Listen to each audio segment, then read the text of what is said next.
ایک شخص میرے پاس کویت سے آیا علاج کے لیے، تھا پاکستانی، کویت میں بہت عرصہ رہا، بہت زیادہ دنیا مال چیزیں اکٹھی کی، بہت زیادہ مالدار ہو گیا، اچھا انسان، شریف آدمی، رزق حلال کمانے والا، شوگر کے بارے میں مبتلا۔ تو مجھ سے کہنے لگا کہ میں شوگر کا مریض ہوں اور بہت علاج کیا، مجھے دوائیوں سے اب چڑ ہو گئی ہے، کھا کھا کے تھک گیا ہوں دوائیں، آپ بھی اگر مجھے ڈھیروں دوائیں دیں گے تو میں معذرت چاہوں گا اور میری بات کو محسوس بھی نہ کیجیے گا۔ میں نے ان سے عرض کیا بالکل ٹھیک، آپ نے اچھا کیا مجھے پہلے بتا دی۔ میں نے انہیں 9 چیزیں بتائی اور ہلکی پھلکی 9 چیزیں، اور وہ 9 چیزیں آپ کو بتاتا ہوں۔ سب سے پہلی چیز تو یہ ہے کہ میں نے ان سے کہا کہ جتنا ہو سکے پیدل چلیں، اور پیدل چلتے ہوئے موبائل ہینڈ فری بالکل نہ بند ہو۔ ہاں، آپ کے ساتھ اگر کوئی آپ کا ہم مزاج ساتھی دوست ہے تو اس سے باتیں کریں، خیر کی باتیں، دنیا کی باتیں، آخرت کی باتیں کر سکتے ہیں۔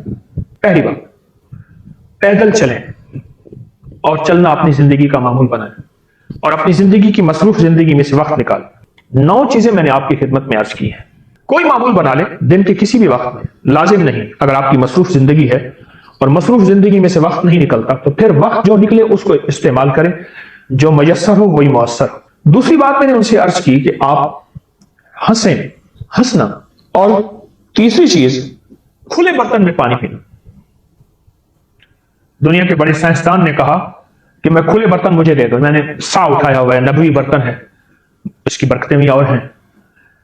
کہا کہ کھلے برتن میں پانی دو، چمڑے کی جوتی دو، اور موٹے آٹے کی روٹی دو، پھر آنکھیں بند کر کے ساری کائنات کے سارے راز بتا دوں گا، دنیا کیا ہے، کہاں ہے، زمین کے نیچے کیا ہے، آسمان کے اوپر کیا ہے۔ کھلے برتن میں پانی پینا۔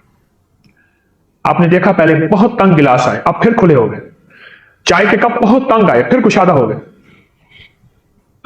کھلے برتن میں پانی پینا، پیالے تھے، کٹورے تھے، کھلے برتن میں پانی، یہ تیسرا راز ہے صحت کا، اور صرف شوگر کے لیے نہیں، یہ تو صحت کے لیے بھی ہے اور زندگی کے لیے بھی ہے اور راحت کے لیے بھی ہے اور بہتری کے لیے بھی ہے، کھلے برتن میں۔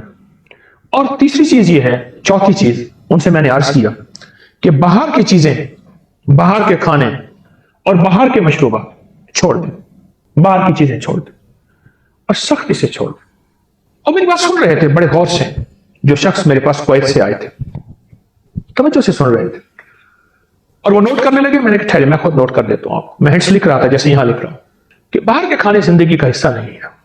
اور 5ویں چیز جو میں نے ان سے عرض کی وہ یہ تھی کہ پھل اور سبزیاں، شوگر کا آخری مریض اس سے خطا ہوتی ہیں، پھل کھانا چھوڑ دیتے ہیں، سبزی کاٹ کے سلاد کے طور پہ کھائیں، نمک مرچ ڈال دیں، کوئی چیز ڈال دیں، سبزیاں بھی کچی اور پھل بھی کچے، کچے سے مراد پکے ہوئے، سبزیاں کچی یعنی بغیر پکی ہوئی۔ شوگر کے مریض جو کیلا کھانا چھوڑ دیتا ہے، پھل کھانا چھوڑ دیتا ہے جس میں مٹھاس ہے، اور جسم پہ پھر دردیں، تکلیفیں اور کمزوری اور ویکنیس، اعصابی کھچاؤ، نیند ختم، زندگی کا سارا نظام بالکل کٹ جاتا ہے، پھل کھانا چھوڑ دیتا ہے شوگر کا مریض، اپنے ساتھ زیادتی کرتے ہیں۔ پھل اور سبزیاں کھائیں، اور کھانے کی جگہ کھائیں، چھوٹا چھوٹا کاٹ کے کھائیں۔ آپ نہیں کھا سکتے، آپ ایسا کریں، پھل اور سبزیاں پانی میں شیک کر لیں، گلاس پی لیں، مگ پی لیں، ایک کٹورا پی لیں، دن میں 2-3 دفعہ پی لیں، ایسے کھائیں گے دانت مضبوط ہوں گے۔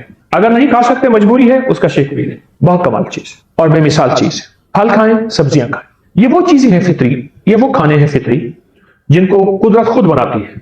پھل خود بنتے ہیں، سبزیاں خود بنتی ہیں، یہ فطری وہ کھانے ہیں جنہیں فطرت خود بناتی ہے۔ یہ کسی کچن میں نہیں جاتے، کسی انسانی ہاتھ اس کو نہیں چھوتے، فرشتوں کے ہاتھ چھوتے ہیں، نورانی ہاتھ چھوتے ہیں، اور آسمانی نظام رات کو ان سبزیوں کی پرورش کرتا ہے، پھلوں کی پرورش کرتا ہے، سورج ان کو دودھ پلاتا ہے، سینچتا ہے، ان کو پانی دیتا ہے، اور فطری پانی جو اربوں سال سے زمین کے اندر اللہ نے محفوظ رکھا ہوا ہے وہ ان کو لگتا ہے، اور پھر بارش کا پانی بھی لگتا ہے، وہ تو اور رحمت ہو گئی۔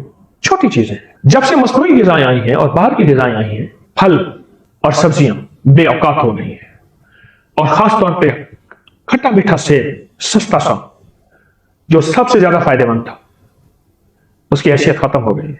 سیب لیں گے بہت بڑا، اندر سے پھوگ ہوگی، اور جو کھٹا میٹھا سیب ہوگا اور جگہ جگہ سے نشان بھی ہوگے، داغی بھی ہوگا، اس کو چھوڑ دیں گے۔ غریب کھا کے صحت مند ہوگا، مالدار وہ سیب کھائے گا، وہ بھی صحت مندی کا ہے، لیکن وہ سیب اصل ہے، وہ سیب اصل ہے جو بظاہر ہلکا سا اس میں کھٹاس ہے اور اس کی ظاہری شکل خوبصورت نہیں ہے۔ اور جو خوبصورت سیب ہم تلاش کرتے ہیں اس میں ہے، لیکن جو اس میں ہے اس میں نہیں ہے۔ خوبصورت صحت میں ہے صحت، تندرستی، جسمانی کیفیات، طاقت، سب کچھ ہے، لیکن جو اس سستے صحت میں ہے جو عام ٹھیلوں میں بک رہا ہوتا ہے وہ اس میں نہیں ہے۔ پھل اور سبزیاں کھائیں ورنہ ان کا شیک پیئیں۔ چھٹی چیز میں نے ان سے عرض کی کہ تیل سے دوستی اور تولیے سے دشمنی۔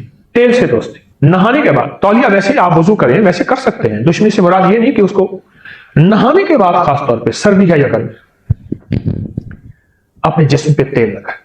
میں اس کی ایک بات آپ کو سناؤں، جتنا صابن کا اور الکلی چیزوں کا یا صابن جیسی اور چیزیں جس سے ہم نہاتے ہیں، اس کا استعمال جتنا اب شروع ہوا ہے اس سے پہلے نہیں تھا۔ اس سے پہلے اب بھی دیہات میں خواتین اسی صابن سے کپڑے دھوتی ہیں، اسی کپڑے دھونے والے صابن سے نہا لیتی ہیں، بال بھی لمبے، صحت بھی بہترین۔ میں نے کتنے کیس شوگر کے مارے ہوئے بیچارے بالکل مردہ ہوئے پڑے تھے، ایک وقت تھا کہ زندگی میں وہ کھلاڑی تھے کسی اور بڑے لاجواب تھے اور کام کرنے والے تھے اور محنت کرنے والے تھے، شوگر نے انہیں نڈھال کر دیا۔ تیل سے جب دوستی کی اور نہائے، پانی تھوڑا جسم پہ بہے، تھوڑا بہے لیکن زیادہ دیر تک بہے، اس کے لیے بہترین شاور ہے۔ تیز نہ کھولیں شاور، اگر شاور نہیں ہے تو آپ ڈبہ ڈالیں، ہلکا ہلکا ڈالیں، سر پہ ڈالیں، پورے بدن پہ گرے لیکن زیادہ دیر تک۔ میری باتوں کو سن کے وہ شخص حیران، اور اس کی توقع تھی کہ ابھی ایک ڈھیر سارا نسخہ لکھے گا، دوائیاں لکھے گا کہ 6 چیزیں تو بتا دی، ابھی یہ شخص دوائیاں لکھے گا۔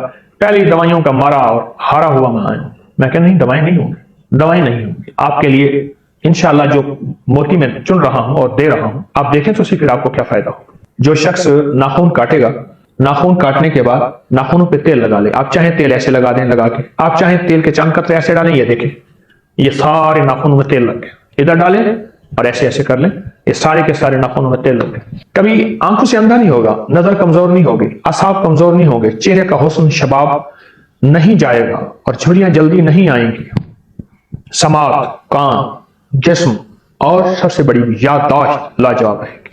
اس طرح پاؤں کے ناخن کاٹتے ہوئے تیل لگا لیں۔ یہ میں اگلا پوائنٹ اس کو میں نے ساتواں بتایا، تیل لگانا۔ کس کو؟ ناخن کو۔ جو شخص اس کو تیل لگائے گا اور پاؤں کے ناخن کو کاٹے گا، اور شوگر کا مریض اگر ہے تو وہ سمجھ لیں کہ ہر دفعہ اگر پاؤں ناخن کاٹ رہا تو اپنی عمر کے سال بڑھا رہا اور اپنی زندگی کو نئی جوانی، نئی صحت، نئی تندرستی، نئی راحت دے رہا۔ ہماری جو چھٹا پوائنٹ تھا، نقطہ تھا، وہ جسم پہ تیل، اس کے بعد تولیہ نہیں۔ ساتواں جو نقطہ ہے، ہاتھ اور پاؤں کے ناخن پہ تیل۔ اور جو آٹھواں موتی دے رہا ہوں وہ ہے سوتے ہوئے پاؤں کی پنڈلیاں اور پاؤں پہ تیل، کہ پاؤں پہ اور پنڈلیوں پہ تیل لگانے کی کروڑوں لوگوں نے اس سے فیض حاصل کیا، استفادہ حاصل کیا۔ اب نواں ہمارا نقطہ جو ہے، آٹھواں تھا پاؤں اور پنڈلیوں کو تیل لگانا، پاؤں اور پنڈلیوں کو تیل لگانا۔ نواں موتی وہ ہے چھلکا اسبگول، زیتون اور کلونجی۔ ایک ٹوٹکا میں لایا ہوں، پھر بھی یہ دوا نہیں ہے، اس کے میں نے بہت نتائج دیکھے، اس کے بہت کمالات دیکھے اور اس کی بہت تاثیر دیکھی، اس کی بہت برکت دیکھی۔ میں نے تو لوگوں کو شوگر اور شوگر کی وجہ سے جتنے بھی بھیانک اور سنجیدہ بیماریاں، تکلیفیں تھیں، میں نے تو لوگوں کو ان سے نکلتا دیکھا۔